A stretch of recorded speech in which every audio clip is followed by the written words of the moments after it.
ඔන්න ඉතින් 2025 මේ අවුරුද්දත් ඉවර වෙන්න තව මාස 2යි. ඉතින් මේ අවුරුද්ද ඇතුළත ඔයා ඔයාගේ හීන බලාපොරොත්තු හැම දෙයකටම ගියාද? එහෙම ගියා නම් ඉතින් අනිවාර්යෙන්ම ඔයා ගොඩක් දිනලා. ඉතින් එහෙම හීන බලාපොරොත්තු වලට යන්න බැරි වෙච්ච අය ඉන්නවා නම් තාම ඔයාලා පරක්කු නෑ. මේ අවුරුද්ද ඉවර වෙන්න තව මාස 2ක්ම තියෙනවා.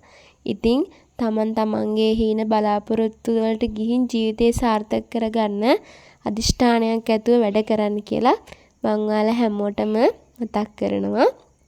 මේ ඉතින් ඔක්තෝබර් 1 වෙනිදා. ඔක්තෝබර් 1 වෙනිදා මං උදෙන්ම වොෂ් එකක් එහෙම දාගෙන පහන එහෙම පත්තු කරලා ඉතුරු වැඩ ටික පටන් මාස 1 වෙනිදා කියන්නේ ඉතින් ඇත්තටම අපිට වැඩ ගොඩාක් තියෙන දවසක්. මොකද අපි මාසෙම ලස්සනට සාර්ථක ගෙවන්න නම් අපි මාසෙ මුල්ම දවස් ටික වෙන් කරගන්න ඕනේ. මාසෙ ලස්සන කරගන්නේ කොහොමද කියලා වැඩ කටයුතු ටික කරගන්න. ඉතින් ඔන්න ඔය අතරේ මෙන්න මේ හොරගෙඩියත් අපේ ගෙදර ආවා. ඉතින් එයත් එක්කත් චුට්ටක් වෙලා ඉඳලා එයා සෙල්ලම් කරන දිහා බලන් ඉඳලා හැම ඉතුරු වැඩ ටික පටන් ගත්තේ. මෙයා දැන් හරි ෂෝක් අනේ. මෙයාට දැන් වයස අවුරුද්දයි. මෙයා හොඳට ඇවිදිනවා. හරි ආසයි අපේ ගෙදර ඇවිල්ලා. එළිය අර ඉස්සරහා කෑල්ල හොඳට ඉඩ තියෙනවනේ. ඉතින් මෙයා ගොඩාක් ඇවිදිනවා ඒකේ. කකුල් දෙක රිදෙන්නේ නැද්ද මන් දන්නේ නැහැ. ගෙදර ආව වෙලේ ඉඳන් ඇවිදිනවම තමයි වැඩේ. ඉතින් මන් දැන් මෙතනට එක් කරගෙන ආවා කාමරේට. ක්‍රීම් ටිකක් එහෙම ගාලා අලුව පීරලා එයාව ආපහු ගෙදර යවුවා. ඔන්න ඉතින් මාස 1 වෙනිම දවසේ අම්මයි මායි එකතු වෙලා වීවරයක් තඹ ගත්තා. අපි වී තඹනකොට වීවරයක්ම තඹ ගන්නවා. එතකොට ගොඩක් ලේසි. නැත්තම් උරෙන් භාගයක් තඹලා ඉතිරි භාගෙ තඹන්න ආපහු දවසක් යොදා ගන්න ඕනනේ. එහෙම නෑ. අර එහෙම හොඳට අවුව වැටෙන දවසක වී ගෝණියම තඹ ගත්තාම හරි ලේසි.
මේ ඉතින් හවස් වරුවේ මම මිදුලතු ගා ගත්තා.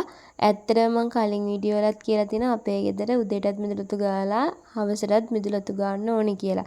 මොකද සමහර දවස් නම් තියෙනවා එහෙම ඕනේ නැහැ. රොඩු ගොඩාක් නැති. ඒ වුණාට මේ වගේ කරඳ මල් වැඩිච්ච දවස් වලට කොළ වැටිච්ච කාලෙට ඒ කාලවල වලට අනිවාර්යෙන්ම දවසට දෙපාරක් මිදුලතු ගා ගන්න ඕනේ. ඉතින් මේ තියෙන්නේ කරඳ ගහේ කරඳ මල් වැටිලා. මේ දවස්වල කරඳ මල් තියෙනවා. ඉතින් උදේට මිදුලතු ගාලා පැය 2ක් යන්න ඕනේ නැහැ. ආපහු වතාවක් තිබ්බ විදිහටම මිදුල මල් වැටිලා විනාශ වෙලා යනවා. ඉතින් මේ තියෙන්නේ මේ රොඩු ගොඩ. සමහර විට උදේ මිදුලතු ගාලා පැය දෙක තුනක් ගියාට පස්සේ අපේ ගෙදරට එන මනුස්සයෝ හිතනවා ඇති අනේ මේ ගෙදර මිදුලතු ගා ගන්න නැති කියලා. ඇත්තටම ඒ තරමට මෝර විදියට මිදුල හැඩි වෙනවා. එහෙනම් ඉතින් ආයෙත් අලුත් වීඩියෝ එකක් අරගෙන මං ඔයාලා බලලා යන්න එන්නම්. ඔයාලා හැමෝටම බුදු සරණයි දෙවි පිහිටයි.